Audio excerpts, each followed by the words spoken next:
Hello and welcome to A Kind of Meadow with Rhiannon Vaughn. I am your host, Rhiannon Vaughn, and this is a podcast about healing. Each week, we follow our guest on a journey through time and space as they undergo energy work around a specific topic of their choosing. And while the healings will have a similar flow and process and sometimes imagery that is specific to my energy work practice, each session will be highly specific and unique to the guests who have been so kind and vulnerable to share this journey with you. I'm so excited to pick back up on the podcast. I took a little break to dive into an opportunity to build my startup. I make project management software for screenwriters to develop their ideas in treatment format on a platform called Cibola Story Studio. I think I mentioned in a previous episode that I really love programming because it's so objective and so logical, and it's nice to create something tangible in that way. Storytelling can feel like a ghost, and energy work can feel like a dream. And while I can definitely get validation from both storytelling and energy work in the form of people's responses, it's just not the same as dreaming up a button that can do XYZ, and then bam, there it is. So I have found myself kind of lavishing in the fun of being creative and bringing storytelling to life, or bringing stories to life through this very logical and objective world. And it's been an interesting balance. My experience in the tech world was also a really incredible lesson that I struggle with to show up exactly how I am. You know, I came up in a very corporate environment, and most offices, regardless of how progressive they may seem, how many snacks they offer, how much beer they have on tap, they all still perpetuate white supremacist patriarchal standards, but in a t-shirt instead of a button-up. There was literally a workshop that I went to this year on how to look like a CEO, and I can tell you that it was not however the fuck you want, because you are creating the culture of your company. It was still a whole lot of nonsense with roots in white supremacy. You know, as a human, we come up in these environments, we get scolded in these environments, and ultimately we get molded in these environments too. And the tech space is not very different than banking in that world. It's hyper masculine and hyper logical. And there were many days where I was unsure I could share what I was working on because, well, it was psychic shit. I really love being bold, and I have spaces where I have no problem doing that. And what I learned this year is that I end up hiding in those spaces, which creates this illusion of safety to myself, that I'm bold. But what I discovered is that I still shrink in a lot of ways when I'm outside of those spaces where I feel safe to be bold. I'm so scared of not being taken seriously as a founder. And even more, you know, I'm a technical co-founder, and I wear a lot of pink. I do psychic stuff. There are all of these ways where I don't exactly fit the mold of what people think of when they think of technical co-founder because of how I present, you know, very bright, very weird, and with very exposed shoulders. I just do not like wearing sleeves, which sounds really funny to say because of how on earth could shoulders be offensive? But that's what I've internalized from being labeled a dress code violator all my life. Through this work, through these realizations, I'm trying to step out of this feeling like I can't be who I am, or I have to cover myself, I have to mute myself, because every time I choose to do that, I'm choosing martyrdom. Every time, you know what I mean? I decide to tone it down in fear of offending someone with my skin. And I've decided before anyone says anything that it's inappropriate or that I won't be taken seriously because of how I present, when the truth is that it's probably true that I won't be taken seriously because my lipstick's too pink. But those reasons are completely unrelated to me and fully related to the systems that exist. But every time I martyr myself through muting who I am holding up that system. So as scary as it's been, I continue to try to put myself out there a little bit every day. Today, that looks like showing up to the office in full tomato girl aesthetic, shoulders exposed. I'm being brave. We're trying it. And you know what? The funniest thing about all of this is that it always pays off. Historically, the last time I protested in the form of dress code, I was sent home with pay for 1 month. At first I was like embarrassed and full of shame, and I was really upset because my midriff was more offensive than the racism that had happened the day before. But that's a whole other thing. And I was embarrassed that I was let go. But really, at the end of the day, I got to be home in the summer with full pay. So if I break it down, my embarrassment and ego bruising aside, at the end of the day, I was still rewarded by the universe. So I don't know why I'm still so scared about it when things like that continue to happen. I mean, it's scary. It really is. For me, this internalized not fitting in, I don't fit the mold. It's very hard. I've dealt with it in a lot of different ways, just being like a mixed kid. And so it shows up in all of these ways about being too masculine or too feminine, too loud, too weird, all of it, and not knowing how to fit and being angry about that, which seems perfect because what I've learned is that when I really allow myself to show up in any space, but even in the tech space, this very specific world of the tech space, I've met some really incredible founders who also feel the same way. They love magic and spirituality and lipstick and being guided by intuition, and are very happy to get weird with me. Which leads me to my guest, Kristin Slink. I will let her introduce herself in just a minute. She is an incredible mentor and leader in tech, taking all that she's learned through her success as a founder and sharing it generously and honestly. The first time I met Kristin, she was leading a workshop for the pre-accelerator I was in, and she truly was an open book. She sat there and said, "Ask me anything you want to know." And it was refreshing to hear her speak so candidly about her experience. And then she's just so fun and magnetic on top of it. I am happy to be a member of her Tech AF community, where she helps build up founders through building community and sharing resources. She really is doing the work. So when I asked her what she would like to focus on, I was thrilled that she wanted to talk about her anger with the patriarchy, because yes, yes, it's in the air. Let's talk about it. Let's break it down. Let's examine it energetically. I love this. Also, in relation to that is also her relationship with money, because as a founder, a big part of how you spend your time has to do with money. It has to do with driving revenue. It has to do with fundraising from investors.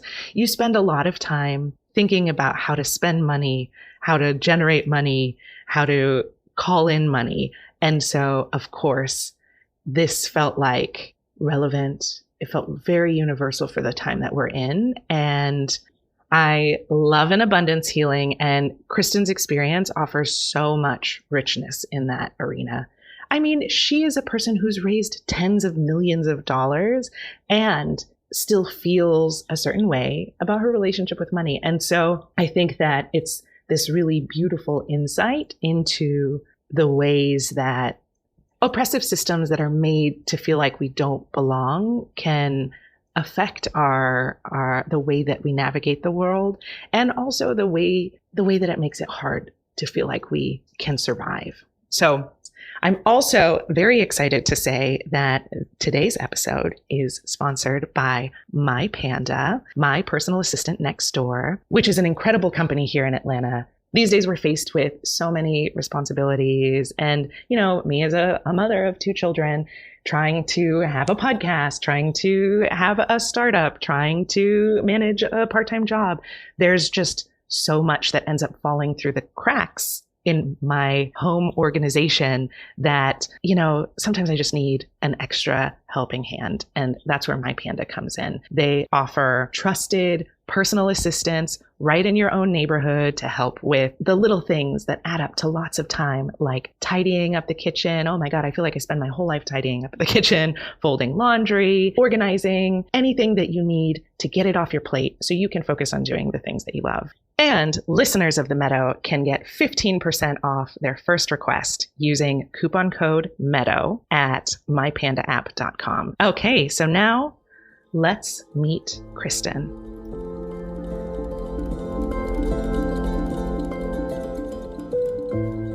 Where do I start?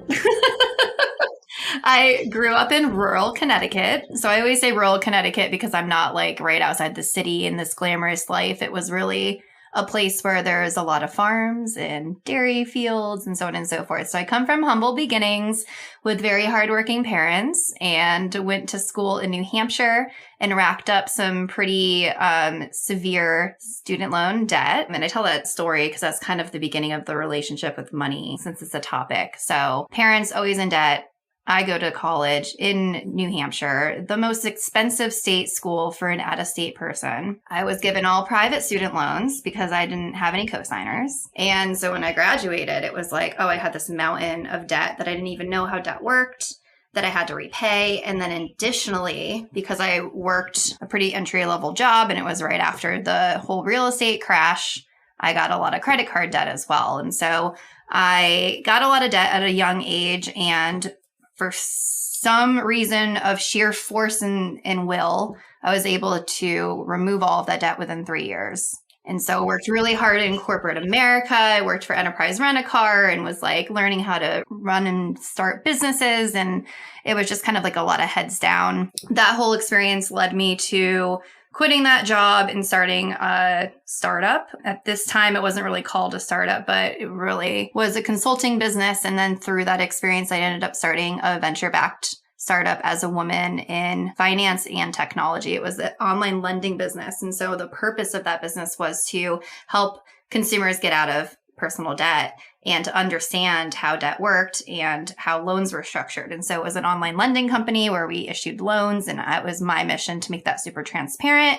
When I look back at it, it kind of feels like I put more people into debt, into that trap, right? It's kind of become a really big industry these days, but it was an experience, and it kind of ties into that whole financial situation that I got myself into because I didn't have parents that really taught me how financing worked and how to save money and create investments and stuff like that. So that's kind of my relationship with money and having my startup in both tech and finance and not having a technical background. So that's something unique to me. Starting that business was really hard for me. And I was surrounded by men, and particularly men who kept me out of the room, so to speak. And in that situation, things that happened to me, it was a venture-backed startup. And so my first investor said, hey, only one founder can be on the board. And that ended up being my white male co-founder.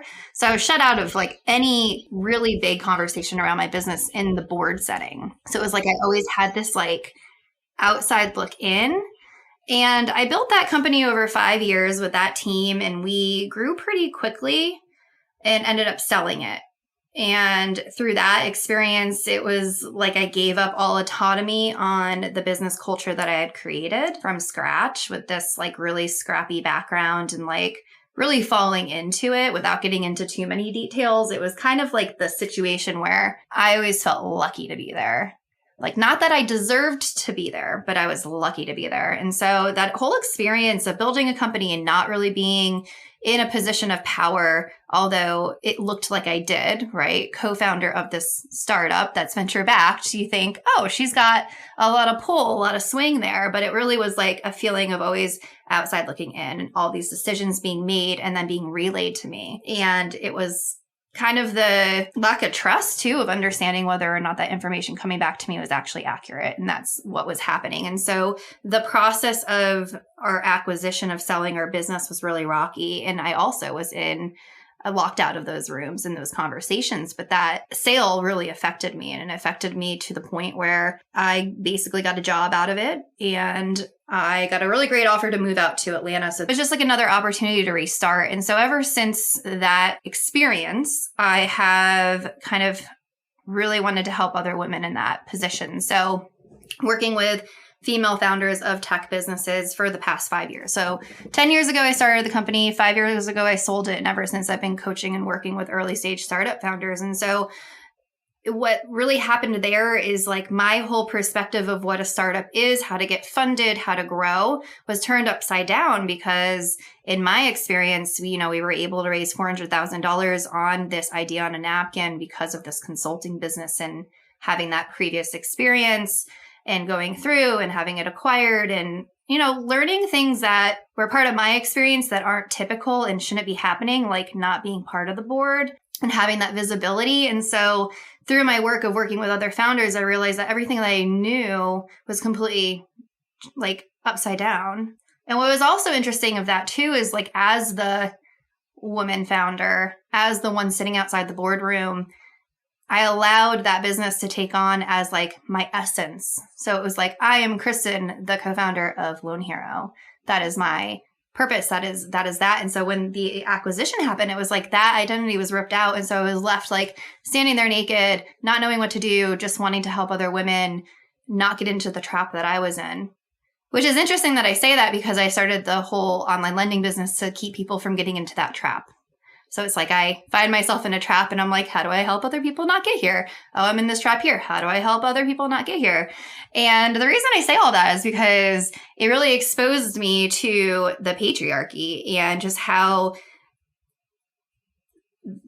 there's so much against women, people of color to step into these spaces as a tech founder. And really, if you look at the essence of like what a tech company is, it should be bringing innovation to a space to make our lives better. But it ends up being that a lot of these technologies are built by people that are irresponsible. And so I see that and I have anger around that. I see the money. I see the bias with the money and how the money is getting funneled if you look a certain way. And seeing kind of the comparison of women are asked harder questions in those conversations, and investors will invest when they feel very close to the problem being solved. And so if you're a woman and you have a technology you're building to help with maternal health care and you're sitting in front of a group of men, they may not understand that. So like there's just like these things that we come up against. And so it's been through my personal experience and through that work that I've been exposed to the realities of what people are going through. And so having that overarching look, it really intertwines. Like if you think about the anger and the money, it's like my anger is there because the money it's this resource that these billionaires are holding on to. And if you don't have it, it makes life so much harder. And if you do have it, it makes it so much easier. But then it also gives you all that power. And so it makes sense that they're keeping the power to keep us down. Like, so I just get, really angry about that. And so here I am. Yeah. Well, even thinking about the idea of starting a tech company so that you can make your own rules, you can create your own culture, you can get away from that, even when you're trying to be outside of the box, the way that people, like only a certain type of person can exist outside of the box and be creative, innovative geniuses, and anyone else trying to exist outside of the box is like, well, what are you doing outside of your box? How do I shove you back there? And so the promises of wealth and the promises of innovation and creativity are like really exciting, attractive things. And then all of the barriers to that, I think, can be very infuriating. It's almost like, and I say this just because you brought up creativity, and I've been having a lot of conversations with female founders. And when I ask what brings them joy in starting a business, it's the creativity. But creativity isn't celebrated in the traditional startup model. It's not like, you're so creative. It's just those words are never used. Which is funny because what is an innovation? It's creativity. Yeah. It's never called that. It's called innovation, which seems so masculine over creativity that seems so feminine. So it's interesting.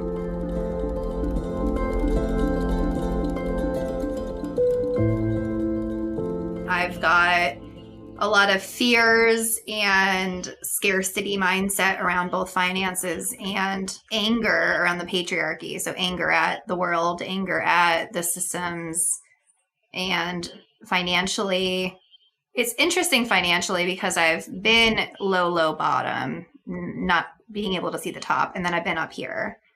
And now I'm still set up well, but it's like I have all of this fear and anxiety and scarcity that's still there. And so it's like, even though I've experienced both, I still have all of this blockage from being able to ask for money or being able to feel confident in talking to investors about my business without feeling like I'm going to be like all cowardly in the corner.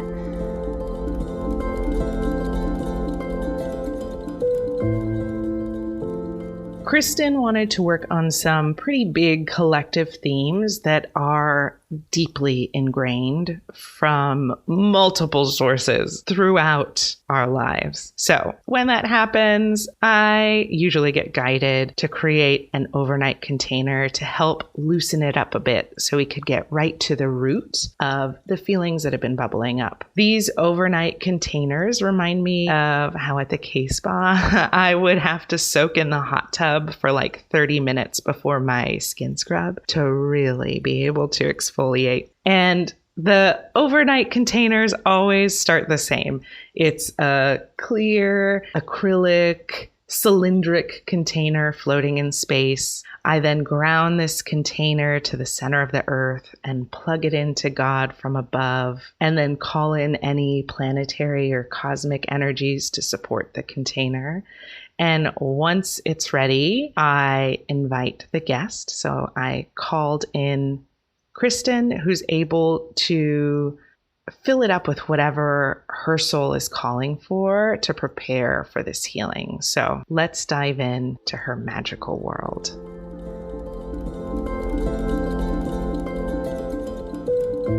When I call you in, you get to fill in the look and experience of the container that's really specific to you. So you had called in right away, started filling it up with water. And to me, water, especially ocean water is extremely healing. You know, it's got all the minerals and salt. It has the depth. And there's something really like ancient and wise about oceans. And oceans are like necessary for life. And so it's got like all the fundamental pieces of what we need. It's also really symbolic of the subconscious and going deep within ourselves. And I think of imagery of baptism and going into the ocean to be cleansed. I think of the image of Aphrodite, who was like, wasn't she the one that was like born out of the ocean? I think all of them were like birthed from the ocean. But there is something that's really powerful in the healing energy of water that's really different than like fire or earth or the clouds even. It's really deep and it holds us. And it felt like what you really wanted to experience in this container was a specific kind of weightlessness. So we started filling it with ocean. It felt like the ocean was only part of it. The other half was you wanted to like thin the walls of the container so it felt like you were closer to space. Like you didn't want to feel the boundary between the safety of the container floating in space. You wanted it to feel like space was available to you. You were still protected because we still want boundaries, but it was like the illusion of less of a barrier. And it's almost like, you know, anything can be anything. We like ascribe meaning to it, right? So in this case, like a boundary could be about like what people talk about when they talk about boundaries. But in this case, it felt more like a barrier. So it's not like, oh, you wanted like no boundaries or whatever. It's like you didn't want to experience this barrier. And because it looks like glass, it's like it could be seen as like a glass ceiling, even though there's no ceiling on this container, it's only the sides. It's almost like you're like, fuck that. I don't want any barriers. I want to know that I have access to the stars. So we thin that out and then you put some land to make sure that you had space to ground and steady yourself, because it felt like you wanted to go on a really hard mission. And what you wanted to do all night was dive into the depths of the ocean. And then once you were done going as deep as you could go, you wanted to see how high you could go into space. And it felt like that was the thing that you were going to do. You put on this like suit and it looked like the kind of deep sea dive suit from, 20,000 Leagues Under the Sea. Like you would see a little man at the bottom of a goldfish bowl. And actually it's funny because this container, it felt part like dangerous mission, but also we wanted to make sure that you were resourced too. So you weren't just doing these like dangerous things without any opportunity for safety or stability. And so it's like the container could become this really deep thing, or it could be a goldfish bowl where there was like a little treasure in the corner and you looked like the little sea diving man they put at the bottom of a goldfish bowl. And so you got your sea diving equipment and you started to like do the deep dive. And the feeling that I got when you were diving was it's almost like you needed to feel this immense pressure.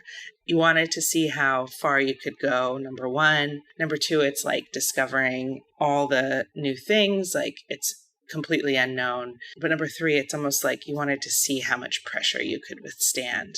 And then by coming out of the ocean and then going straight up into the stars, it was like the opposite of the pressure. It was almost like a decompression, because that energy, instead of it being really hard pressure, it's super expansive. So it's like you would shoot up to the stars and see how far you could stretch your energy, like all your atoms in your body would like separate and get farther apart. And then you would go back down into the deep ocean and they would compress. And so that's kind of where you were going to be spending the night. That's what I saw last night when I created the container. Oh, I have pressure all the time and I do well under pressure, but it stresses me out. So it's like an uncomfortable feeling. It's an uncomfortable feeling that I'm comfortable with, if that makes sense. But like when I have extreme pressure, like I feel like it could explode.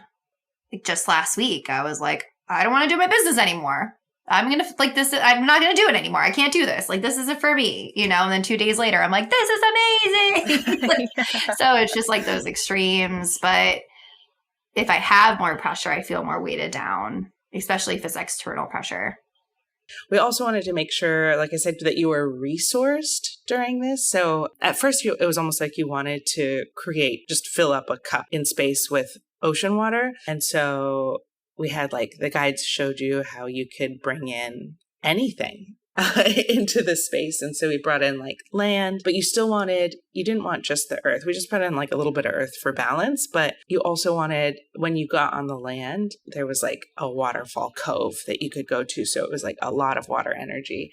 And then it was like when you needed a break from all the pressure, there was a space that was set up with paints, and it was almost like you were doing cave paintings in this waterfall cove, but they weren't cave paintings. They were like really beautiful paintings. And what you wanted to paint was the world as you saw it specifically in this experience. So you wanted to be able to paint the deep sea as you saw it, and you wanted to be able to paint space as you saw it. And so we gave you the space to do that, like without the pressures of like, here's how you paint the stars.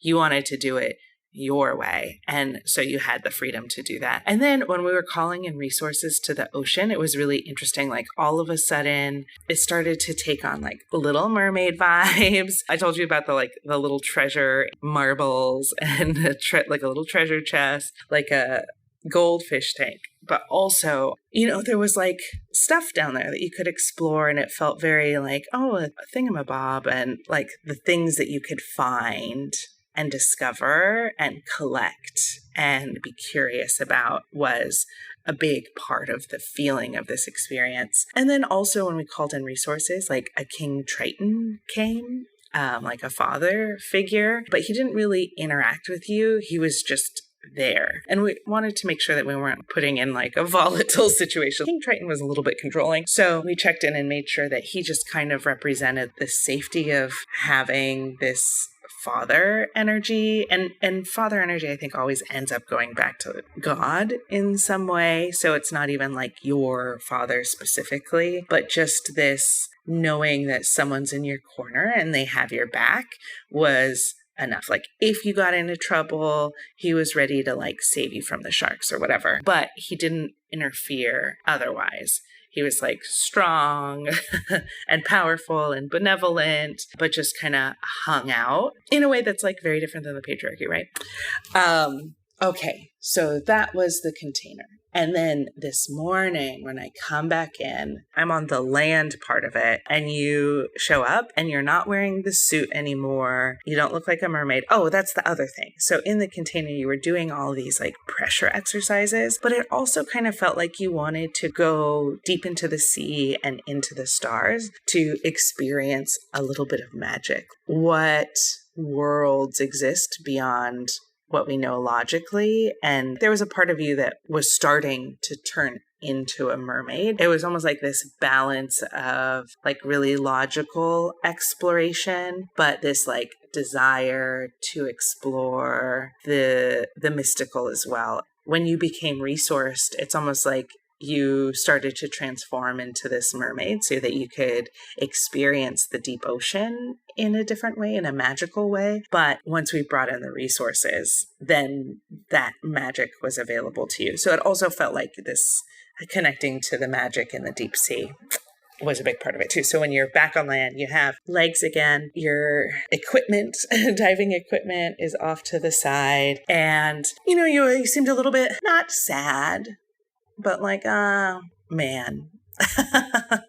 And it was this experience of like, you forgot why you wanted to dive in the first place. You were just doing this like really hard thing all night, and you did it so many times that you forgot the point. And the information that wanted to come out from your guides, it like started spilling out kind of immediately once you were like feeling a little bit defeated, was this experience of like the pressure diving into the ocean like that, going into these depths, the pressure and the darkness, it changes you. You start to experience evolution, but evolution is one of those things that doesn't just happen like, oh, you dive into the ocean and you grow gills, right? It's like it changes you on a molecular level, a little bit at a time, a little bit at a time. And I mean, when we think about like Darwinian evolution, it's like over generations, but we also know that with the birds, it was really quick. Like they could see the evolution very quickly. And so it is possible to evolve. What the guides wanted to remind you is that, when we do something so long, it becomes normalized. And so we forget that there used to be a point where we couldn't handle any pressure. We could only dive 100 feet into the water before it hurt our ears or whatever. And so every time you dove into this really intense pressure, it was slowly evolving you, but in such a subtle way that it's almost like you can't see it. And so the reminder is that because you experience this pressure, because you made the choice to go there, that even though you feel like the same person, even though it feels like just something really hard, it's almost like it feels really hard because you forgot the magic or like not the why, because I think the why can be very logical sometimes. And we can hold on to like, yes, I'm doing this because XYZ. But there's like the soul reason we do things, the body reason we do things, the unexplainable reason that we do things. And if we try to rationalize it, it takes away from the depth and the grandeur of these explorations. And ultimately, you did this to evolve, to grow, to expand. And it's almost like the evolution that I see is like, yeah, you can withstand greater pressure because you've done it before, but it's almost like you would go down there and you'd start to grow gills. And when you start to grow gills, you can be underwater a little longer, but also it makes you, it's this like adaptation. It gives you an advantage to explore places that people could only talk about doing, but you are resourced at the like a cellular level. So it was this feeling of, like you had done it so many times. It's like when you say the word fork or whatever too many times, it starts to lose its meaning.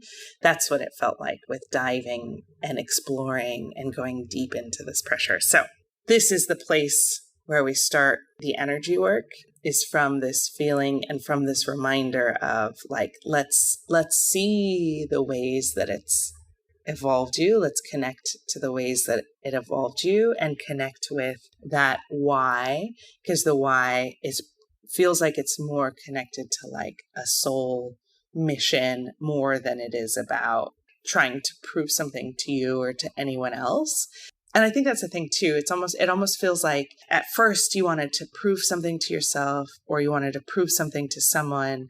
When we do that, when that's gone, it's like, oh my God, why am I doing this anymore? And it's really easy to give up and go like, well, I guess I am going to retire now. I'm going to go paint now. I'm going to live in the woods now.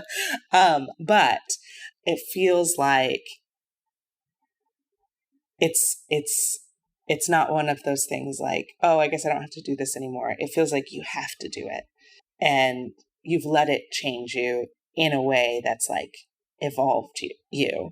And so how do we tap into, the greater why once we let go of the capitalistic or patriarchal or all the other reasons why we can be motivated to do things. And in a way, by stripping away those motivations, it creates a lot more freedom because then it's not about reacting to anything. And it's not like the carrot or the goal is set by someone else, right? We're taking away the goal that's set by someone else, and it creates space for creativity. When we get rid of like external reasons why we do things, and specifically it's like on the surface is like proving something to these other people, like fuck them or whatever, I'll show you. That's one level. And then there's the aspect of proving it to ourselves. That's a little bit deeper, I guess, but it's still like not external, but it is still like very of the world. And it can be very motivated by, here's a goal, here's a thing, and I'm going to get it. And so it almost feels like by stripping away all of that, it opens up the creative potential of why we do it. And then the exploration or the creation or the like creativity element becomes the why. And there's like infinite possibilities. The way that you described my container is like my dream world. My dream world is ocean, beach, waterfall, and like stars in like purples and pinks and, you know, like the celestial, like you're looking at the Milky Way, but it's like on top of me. Like that's my ideal world. And so and then the diving under, flying up, diving under, flying up, what I equated that to, what I saw is that like I'd go down, but then the momentum up and then the fall back down. Each time I'd go down and up, it would be a little bit further. And so I was like scratching the surface, going deeper and higher and deeper and higher and deeper and higher, where I like reached the depths. And it was like, okay, now what? Yeah. Well, I mean, when you talked about your bio, you even talked about having experience from like the bottom of the bottom to the top of the top. Oh my goodness. You're right. And that's like, and you know, that's like the journey of an entrepreneur too, is like having these extreme highs, extreme lows. And I talk about that with my therapist. We use the image of a balance beam. Like I'm on the balance beam and I can fall up and I can be doing flips. But like the balance beam's always there. And if I fall, it's not like I'm dying. Right. And get right back up again. Yeah. Even if you're injured, you could always carry Strugget or whatever. Yeah.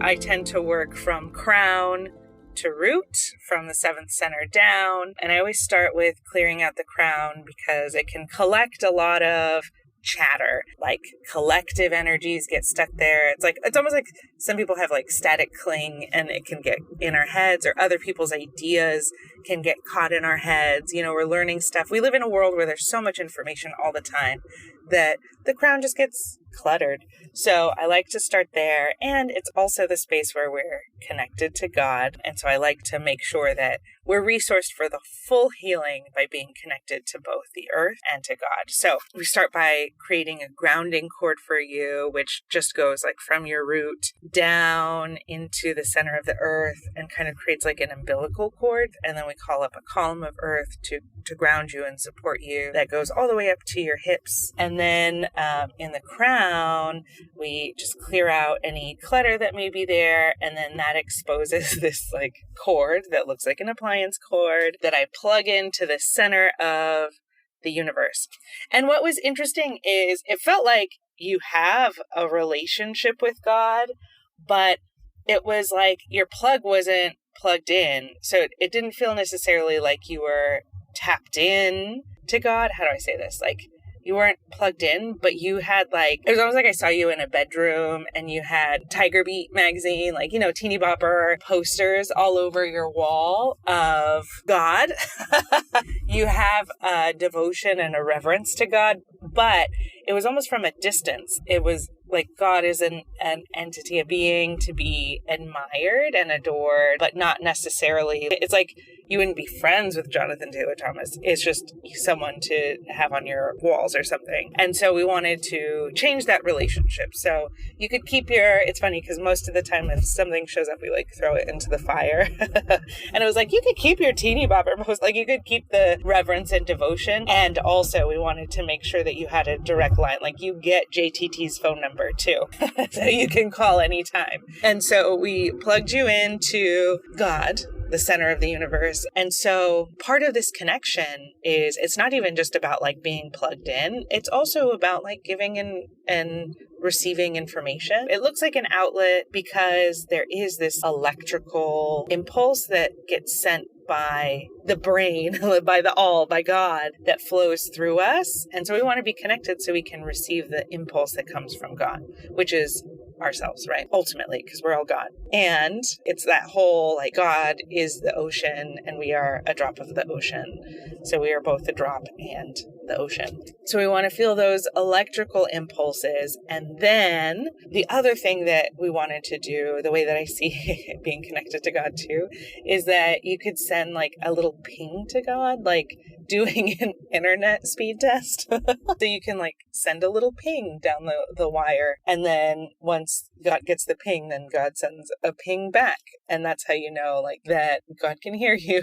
Or it was the feeling that I got for this speed test in particular. We let you run a little bit of the speed test. And, you know, there was this going back to this teeny bopper. I don't know. I don't even know why Jonathan Taylor Thomas is the one that keeps coming up. But it was almost like this feeling of like you've had this poster of JTT on the wall and you get his phone number, but it almost feels like it's one of those, like, I don't know if you remember the game Mall Talk. It almost feels like it's going to be one of those Mall Talk phones where like there's a pre-recorded thing and you're not really connected to anything, but you pick up the line and it dials and the real JTT answers. And so there's almost this like crying happiness that happened.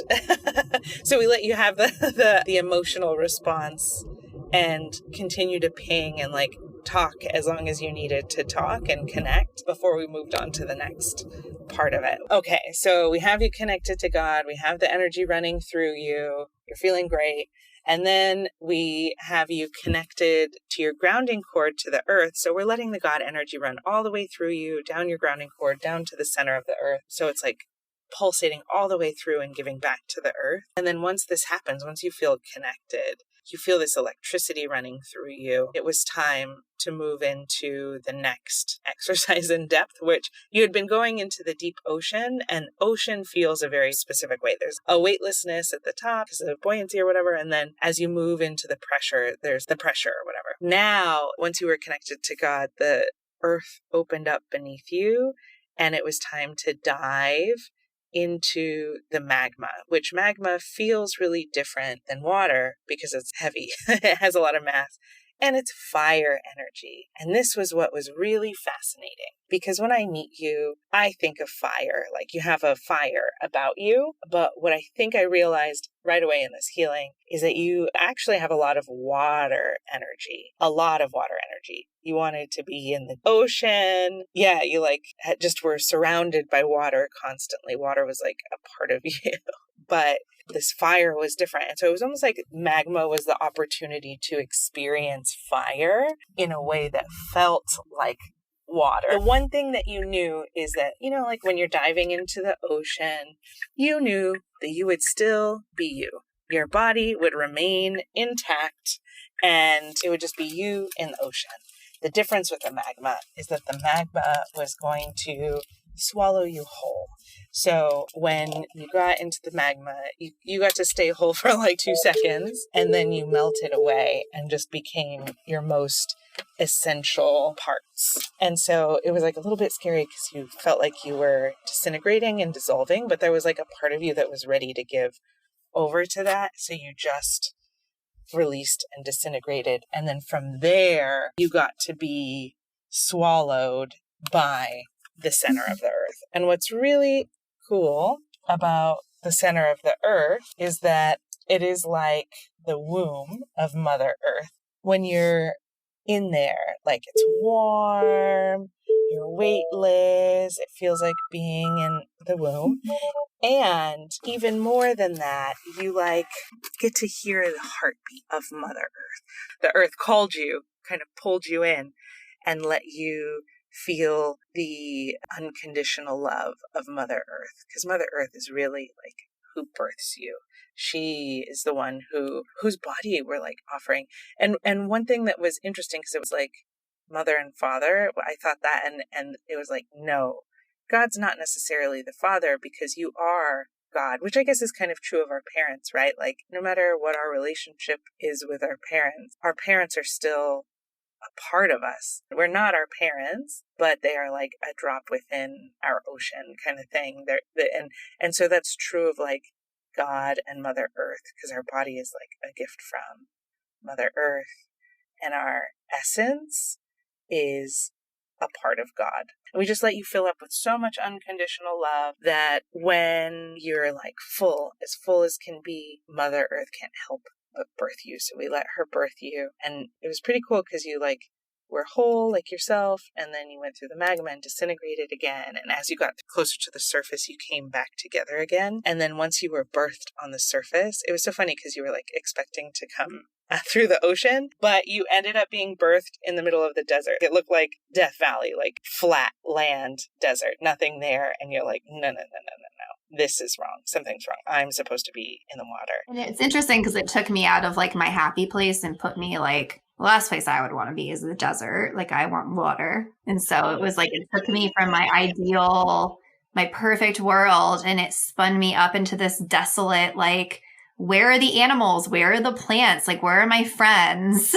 And feeling like I was all alone. I didn't even, because like in nature, I never feel alone. If I'm surrounded by trees and birds and like animals, like I'm never alone. I have, everything around me. But in the desert, it's harder to see. You felt like a literal fish out of water. And that's when I realized, this healing about patriarchy, this healing about money is really about belonging. And what we're going to work on today is healing the spaces where you feel like you don't belong, and making sure that you understand that you belong exactly where you are. Earth did not make any mistakes on where you were birthed. You are there. You are not a fish out of water. You belong. And now belonging is one of those very big, important, deep concepts. There are a lot of ways that our society is set up, and I think patriarchy is one of those structures that makes us feel like we don't belong.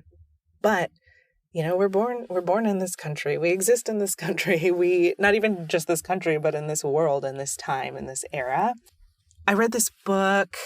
I'm going to have to look it up. Something that really stuck to me about that book is that the most basic foundation of this idea of I belong is that it's not even like I belong in this space, I belong in this job, I belong in this industry. It's I belong in this life because it is my life. I belong to my life. That was the mantra or affirmation that we washed over you, because when you were in this desert, it's almost like you felt stranded. And there was no water in sight. And so you were kind of like freaking out a little bit, like looking and trying to find, and no, I'm not supposed to be here. Something's wrong. And the earth kind of came up and assured you that this is exactly where you were meant to be, that you belong. I kind of like transplant myself very frequently, or I have a couple of major times in my life where it's kind of like that lack of belonging initially, and then having to work really hard to feel like I'm belonging. So it was the move to New Hampshire. I moved to California after that. I moved to Orange County. I moved back to California. I moved to Atlanta and had no one here. So I feel like that all of a sudden standing in a place where you feel like a fish out of water. And when I was in the meditation, it was like I was completely naked and exposed because I was just rebirth. So it was very raw. And it was like, I can't do this. I can't start over. I don't belong here. And kind of like on the edge of like, I want to go back to safety, but actually stepping into that power and saying like, no, I'm here and I'm going to make it for me. That kind of resonates a bit. And so we just washed over you with this energy of you belong in this space. I mean, a big part of it was that when you were in the space, all you could see was that it was deserted. I mean, you were alone too. There was not even like grass. It felt really isolated. And so we kind of had you feel all your feelings about it. And on the surface of it was this red hot rage. And it was interesting because it was almost like a fire that was burning on your skin, except that it wasn't actually touching you. It was like floating around you. And so this anger, this rage, while you feel it very much as your anger, it is your anger, right? It's almost like the anger was actually a shield from something else. And we see this a lot. There are different emotions that we use in resistance to whatever's underneath the emotion. And it still makes the anger very real, right? But it makes it a lot harder to process the anger. Or in your case, what I was seeing here specifically is that it's a lot harder to process the anger and let it move through you because it wasn't ever going through you. It was just outside of you. And so it felt really hot and it felt like you were like trapped in this inferno. And in the desert, it's like super duper hot and you wanted this water to quench the flames or whatever. But this fire can only be productive if it runs through you like a wave of energy through your body.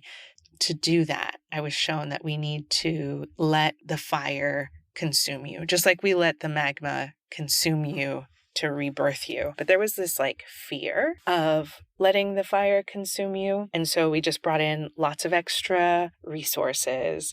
And what was inside of you is actually all of this water, which feels like sadness. But more than that, it feels like a lot of grief. And, when we think about belonging, like there's a lot of grief about like the life that we could have had if we just belonged, or, all the ways that it's hurt. It was almost like, you were this fish out of water and there was this like group of people around you. Like you're in this desert, you're all alone, you're covered in flames. But again, it's not touching you. It's like around your aura almost. It's 2 or 3 inches above your skin. And there's this feeling all of a sudden of all of these men and boys. You were being thrown to the wolves and they were just watching you. And it was almost like they were laughing at you. And you had this rage and then also this like deep sadness. I mean, not only are you alone and you want someone to be there with you or to help you or to like it doesn't feel good to be thrown to the wolves. Even that saying is really destructive. They're throwing you either to fight your way through or to be devoured by these wolves. And neither of those options is very fun,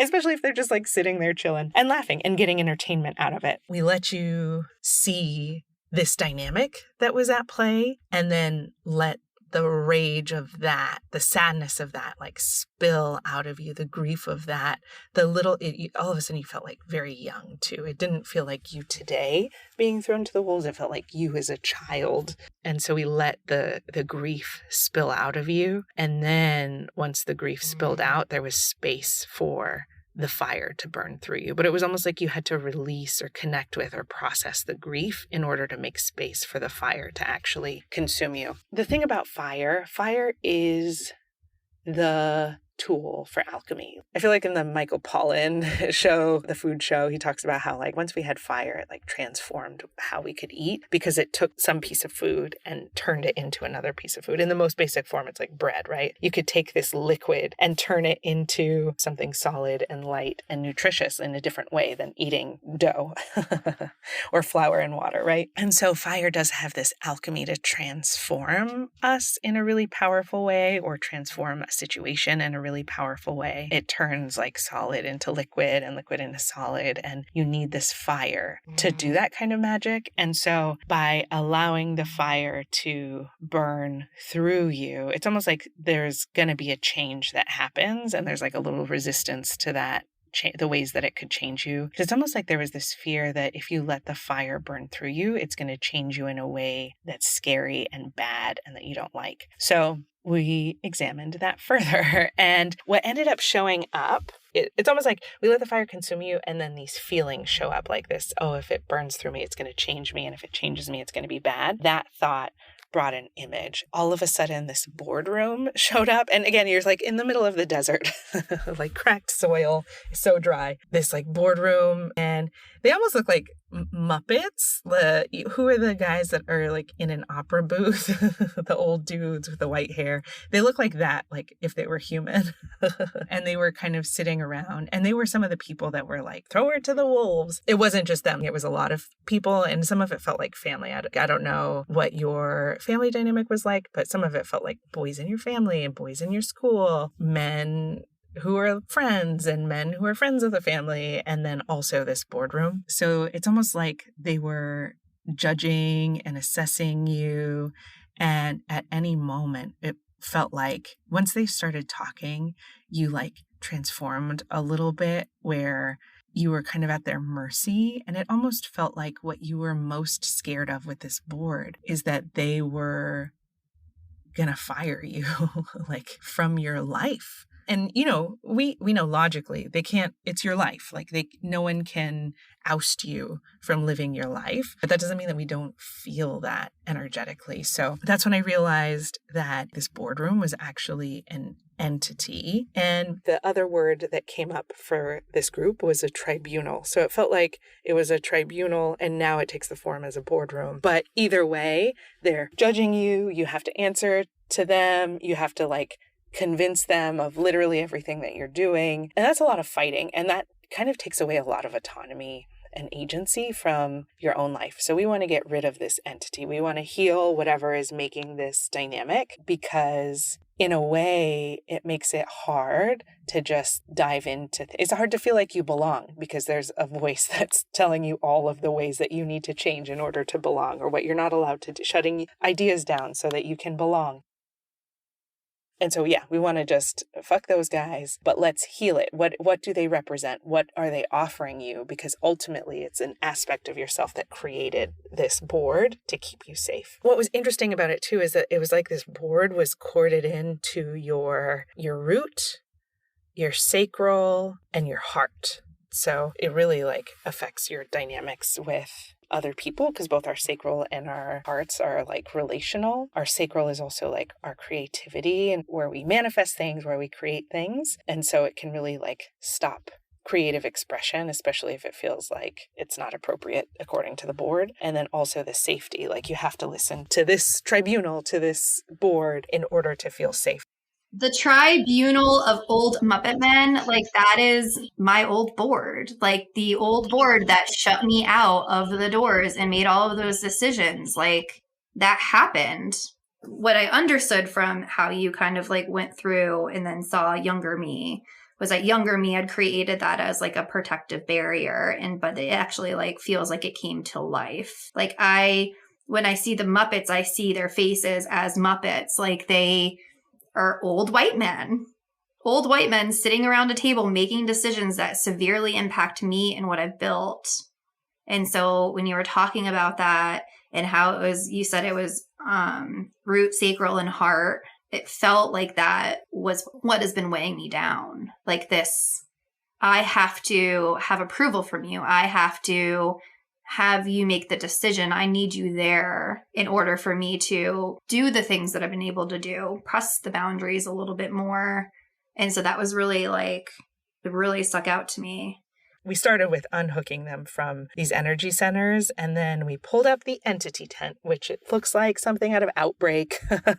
So you go into this tent with this board, and I want to say it's like 3 dudes sitting at a table, which is also why it felt like a tribunal. And in this space, in this tent, you talk to each other and kind of reveal what you need from each other and how you feel about it. It's almost like couples counseling sometimes. But what we really wanted to be able to do was allow you to speak to the board and express your feelings about what you want and how their criticism makes you feel. And it's almost like what you today, the version of you that was in there that's from today wanted was validation and like visibility and acceptance for having these feelings. And then we asked the board what it needed and wanted, and the board, like, wanted safety. The way that we heal that is we like ask for the earth and the cosmos to offer up exactly what it is you need. So we created the space for you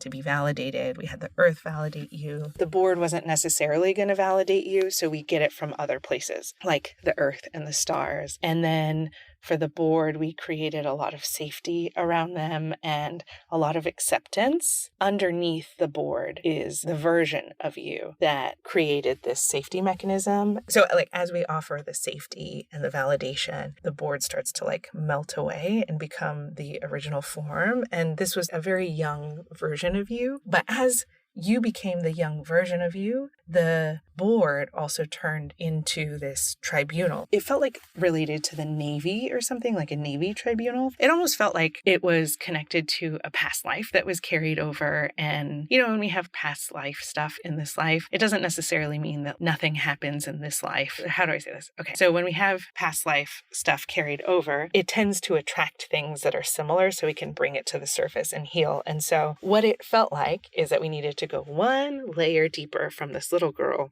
to the past life and offer that past life what it wanted. And in that life, it felt like you were a person on a ship in the Navy. And it didn't feel like any time recently. It felt like back in the day, like wooden ships and that kind of thing. It felt like you were really adventurous and you lived to be on the ocean. Like you belonged on the ship and you had shipmates or whatever. So you were never alone. You were like always surrounded by your bros or whoever. Like there was always someone there. There was like this team and it felt really great to be a member of the team. And you felt at one with the ocean. Like you could just look at a wave and know what direction things were going. You could look at the stars and know exactly where you were. And so by knowing exactly where you were, it created this like really intense sense of belonging and it felt incredible. But then something happened and it's almost like this tribunal tried to shut you down and maybe you died or whatever. Maybe put to death is what it feels like because you were like a really big risk taker and maybe went a little too far. And so that was the past life that we really wanted to let go of. So we wanted to bring some healing and forgiveness and validation and safety. Like it's unfair that this happened. And it felt like an unfair situation that this like tribunal could exert this kind of like power over your life like that. And so we wanted to release any karma that was related to this past life because you know what? It already happened. You already lived that life. It's done. So when we went to go release the karma, usually when I see karma, I see them as like little skipping stones that you throw into a lake. And it's like this karma healing lake. And instead it was like the ocean became this karma healing pool and the ship itself was the karma. So we let the ship sink into the ocean. And then we also let that aspect of you release and cross over so that it wasn't holding you back or showing up in weird ways in this life. Something that I'm learning through my own spiritual journey is that, whatever's in as within, so without, right? So we create these little pieces of ourselves, and then it's almost like we project it out or we call into being an externalized version of it. And then by experiencing that, it creates this opportunity where it could be like, what the fuck are you doing? Like, why are you? This is awful. Who decided this? And then it's like, oh, wait, I did. Yeah. But, which can be an awful feeling. Mm-hmm. And then also it's like, oh, no, I don't want to do that anymore. And it creates space to let it go. And so my hope with energy work is that by removing this tribunal, that it creates space where they don't show up like that doesn't have to show up externally anymore.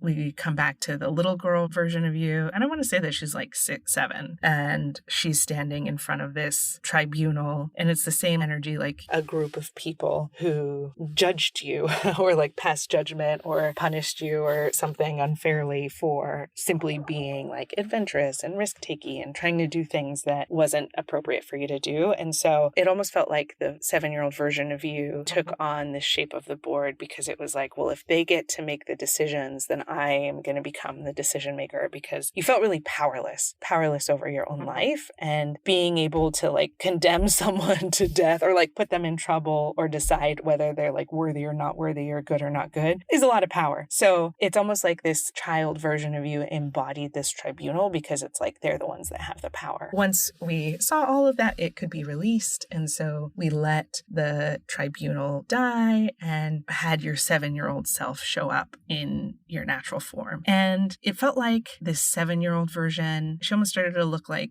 she had pigtails like Drew Barrymore in Firestarter, that movie. Drew Barrymore happens to be like one of my favorite actresses, and I just love her. Funny. So it was just funny that you chose her. But well, I didn't. You know what I mean? That was me. And so that's the word that I got, is that she was this fire starter. But this tribunal, or the outside world, kept telling her that's dangerous and psychotic, and look at the scary movie of what that could represent. Well, I love the imagery of the after Kristin as the fire starter. Kind of was very like a very free spirit and very creative and weird. And so I let my freak flag fly for a bit, but then getting into like middle school, high school, I would shield that because I was different. And I always felt like judged in school. Like when I graduated, I wanted to go as far away from Connecticut as I could. It was just this feeling like it just wasn't for me. I don't belong here. Like that was kind of the evolution. Like I feel like I was this really happy, creative, like playing in the woods, making mud pies and like weird imagination stuff, like creating things. And then through like actually growing up, adolescence, it was like, you have to be this certain way. And it was like dimming that light.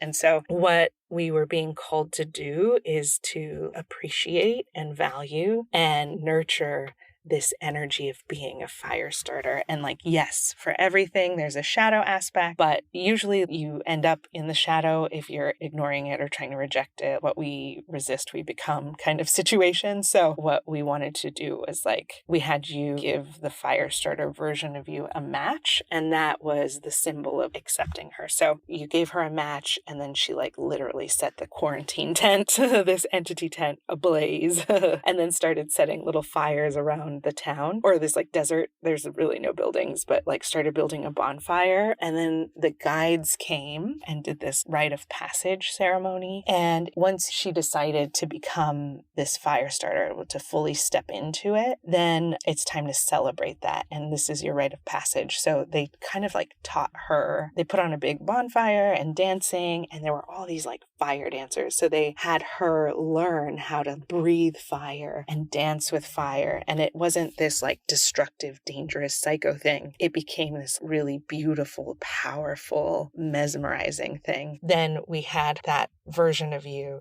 integrate into you, because she is an aspect of yourself. And so we do that by like having you give her a hug, and then she just kind of like melts into you. And then, you know, sometimes it's really scary to feel this new energy. So I try to rain down on people with some Reiki energy, or keep you in this Reiki bubble while the integration is happening, to give you more space to allow her fire to flow through your veins. And once that happened, you felt really good. Like you wanted to dance and you wanted to light things on fire, and it changed the anger. It didn't just have to be anger. It could just be fire, and it could be creative, and it could be alchemy, and it could flow through you. What it really felt like is that you are like an incredibly creative person, and the board, or this like tribunal, shut stuff down. And so now without this, you could play with fire. You could have whatever relationship with where you are that you wanted without them telling you how it's supposed to be. That was the other part of it. So now that you're integrated with this person, we wanted to make sure that you feel like you belong. And you know what? As long as that aspect of you didn't belong inside of you, it would feel like you don't belong where you're at, because you're dragging the weight of this tribunal with you, right? So by accepting it, it opens the door to one level of belonging. And then we had you work with the land. So like as you would step, we could see roots grounding into the earth. And then not just that, but the earth would kind of come up and like grow flowers before you. You could like see that you weren't in this deserted place. You were in like a thriving desert ecosystem. And if you looked, there were like yucca flowers and rabbits and, you know, all of this life that was hard to see before, but suddenly you could see it. And so we had you cultivate a relationship with the land where you were born. Because I think that's another thing is that, we can be in a place, but there's something about cultivating a relationship with the land that helps us belong no matter where we're at. So we did a lot of pulling stuff out of your field. So we wanted to make sure that now that you were integrated with this aspect of yourself, that you also filled up. So we called all of your authentic energy across all time and space and filled with unconditional love and belonging, then had that fill you up and fill in all the spaces that were made. There was one cord that was separate from the tribunal. So we had Archangel Michael come and cut it with his sword, and Archangel Raphael heal the wound that allowed the cord to happen in the first place. Because now that you let go of this fear of this fire, you didn't need this dynamic with a person that you were like corded into who offered this safety and reassurance and confirmation that the fire is bad. Now you can just be the fire. So we did all the like energetic hygiene stuff. You were feeling a lot lighter and like dancier and fiery. You wanted to sit in meditation, and you were sitting on this volcanic rock. It felt like it was Maui, and you were back at the ocean. The ocean waves were crashing. You were like calling forth the things that you needed, like the resources that you needed. A fish just like jumped out of the ocean and landed right next to you to be fed. And then you wanted something beautiful like flowers or something. And so this vine started to grow behind you and put a flower in your hair. And so it was this feeling of when you belong to the land, but when you belong to your life, then Earth, which is where we belong, does everything it can to bring you what you need. Like you can just call out and the Earth will bring it to you. And so it was like showing you this way of, before this feeling of belonging, it feels like we need to get resources from other people who have the resources because they belong. But once you belong, in this situation, it's like you knew that everything around you existed just for your life in a way that not like everything is happening for you, but in a way, yes, because you are like the lead of your story, right? You're the hero of your story. It wasn't even like,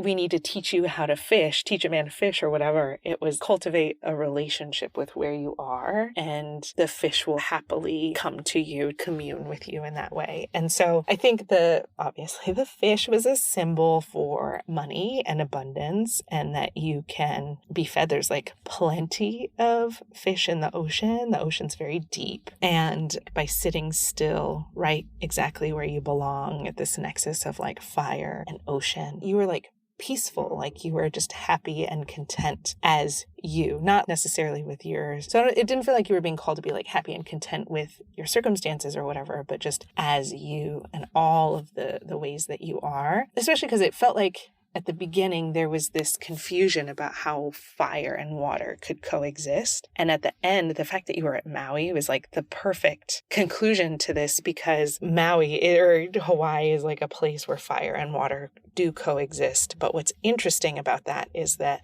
the fire is in the form of this volcano, right? And the water is the ocean. And when the fire erupts, when the fire flows, the water cools it and it creates this new earth. It creates new islands. It creates new space for life. And that's what your energy is offering, is that it's offering this nexus of fire and water creates space for new earth, for new life to thrive. And it's exactly where you belong.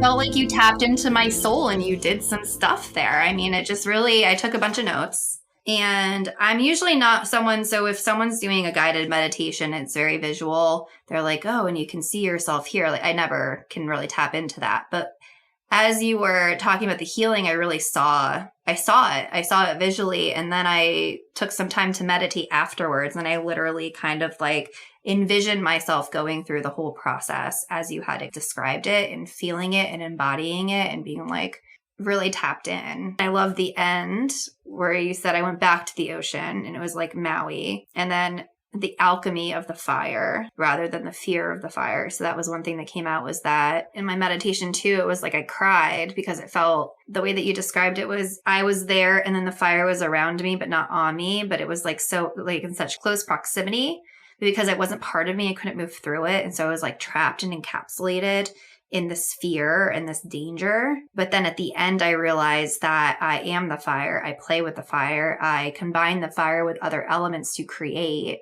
And it was like that fire plus water equals earth, creating a space for new life to thrive. Like that's what I do. That's why I do what I do, is to help the alchemy of all the ideas from these women and putting it into the context of technology from my perspective. And how do you create that new earth, that new thing that's going to birth awesomeness? And I don't know how into astrology you are, but I recently had a reading done there. And it was like, my life's purpose is taking technology and creativity and making the world a better place. Like that is in my stars. It's my unique, she called it a unique genius. I was like, oh, that makes sense. Okay, so we entered this by talking about, money and patriarchy. And what I love about energy work is that it's always like, okay, this is what you think it's about, but I'm going to tell you what it's really about. And in this case, it was belonging. Mm-hmm. And so after meditating with this and hearing this, how do you think your relationship with belonging relates to, what you wanted to work through to begin with? Yeah, I think it seems like the root cause. If you ask me what one of my most frustrating things are, it's being misunderstood. And I think being misunderstood is in strong correlation with not belonging. So if I don't feel understood, sorry about that. If I don't feel understood, then I don't feel like I belong. I don't feel like people are hearing me. I don't feel like people are holding me to my authentic self. And so a lot of the fear around like the scarcity of money, coupled with the anger that I feel in just being in tech as a woman, is because I don't belong. Like, women don't belong in tech. That's what everything's saying. Even though people are like, women belong in tech and we're going to fund you. Like, they're actually not writing the checks to fund. And so it's like... So what are the stats right now? Oh, it's like 2% of $330 billion goes to women and the rest is majority white men. Billions of dollars. Like, it's sickening. And then if you look at women of color, it like rounds to zero. Yeah. So and then also, and I think like this comes up too, is that there's all this talk about like women do belong. We are pulling up chairs to the table, but like the reality is there's not, and we still don't belong, and we're still not getting that equal treatment. And there still isn't anything being done systemically to fix it. And so it's almost like I take the feeling of not belonging on for all women. Like, I feel that personally. If there's a woman that I'm working with and she can't get funded, I feel it. If she's not getting taken seriously, I feel it. And so I continually feel disconnected, although the universe keeps saying, keep going. It's like this disparity. So it's like the universe is like, you do belong, but then everything's saying you do not belong. And so there's that like disconnect. And so the not belonging feeds into anger of the patriarchy, because that's what created the sense of not belonging. And then money, first and foremost, women are never taught how to manage money. And then so like I didn't have parents who taught me. And I also didn't have any school or programming or like people around me sharing that knowledge. So it's like, you just feel so like you don't belong. Like, money's not for me. I can't make it work for me. So like it all kind of comes back to not belonging. Yeah, I think it was really, what became really clear too, is that when you feel like you don't belong, then it feels like you have to ask for resources from anyone, because it's not just your birthright. I just had a realization. Oh. So, and this is the money part. I started off my story saying I grew up in rural Connecticut with a lot of farmlands. Well, it was a lot of farmlands and a lot of rich people too. And so going to a school where I'm driving a beat up Oldsmobile because my grandmother handed it down to me and I paid $1,000 for it. I've got all my classmates driving brand new BMWs around.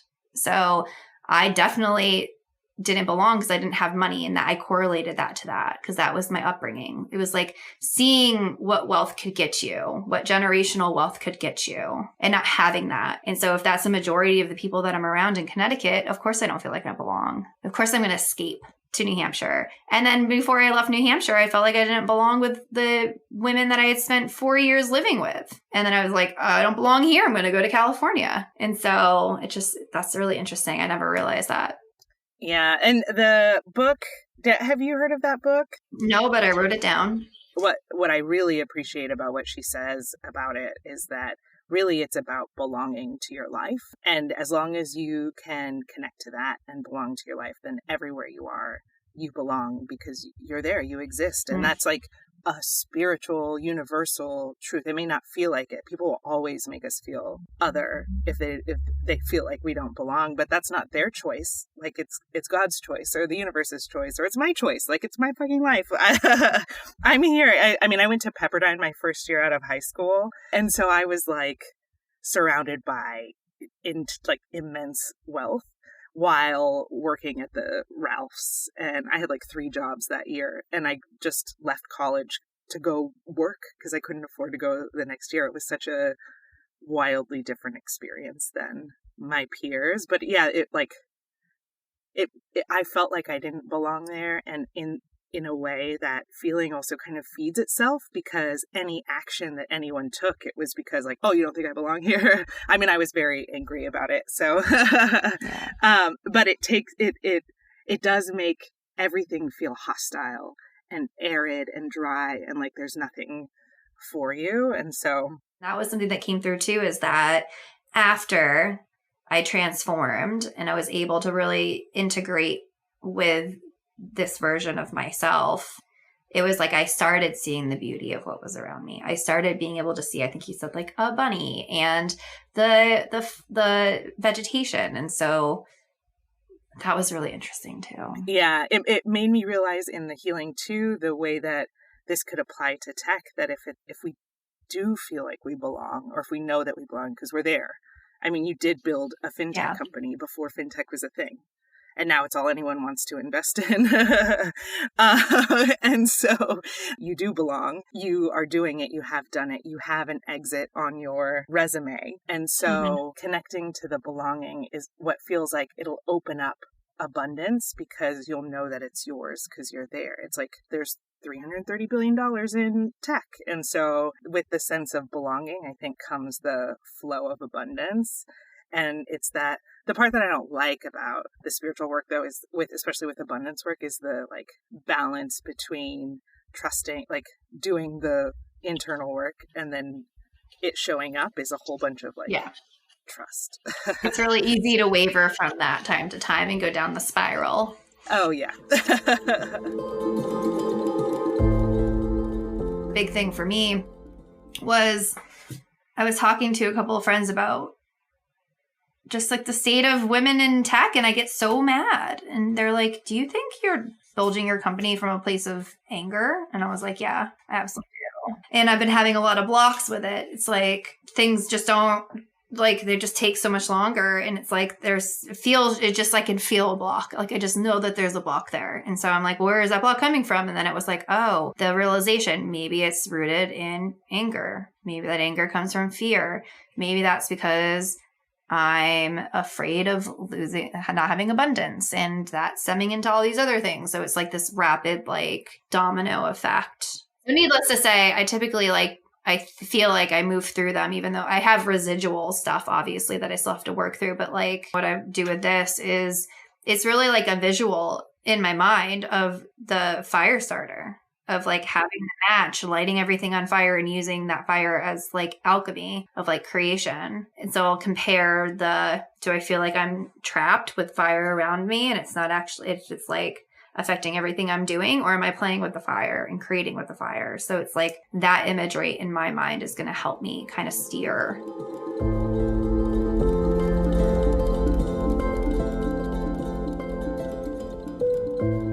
And there you have it.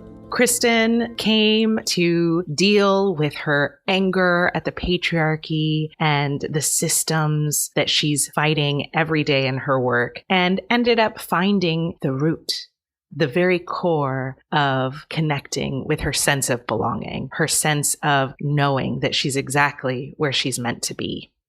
That's my favorite thing about healing is that, a lot of times when we do a session, I will ask, what's the intention? Or if I'm doing a healing session on myself, I set an intention of what it is that I'm dealing with in the moment that I'm hoping to find some relief from or some guidance around. And I will often show up with something external, like I'm angry about XYZ, or I need to attract money or find abundance or deal with a relationship. And what the guides always push me back to is that little kindling, that peace inside of me that's burning to be held and seen, regardless of the external circumstances. We all have really different experiences with patriarchy or abundance.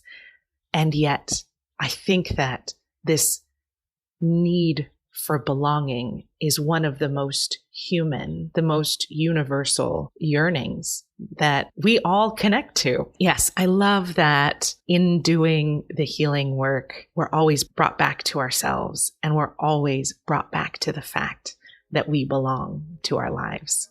I hope you find some magic from this episode and that it opens the door to belonging and abundance as you journey forward on your path. Thank you for listening, and I'll see you next time on A Kind of Meadow with Rhiannon Vaughn.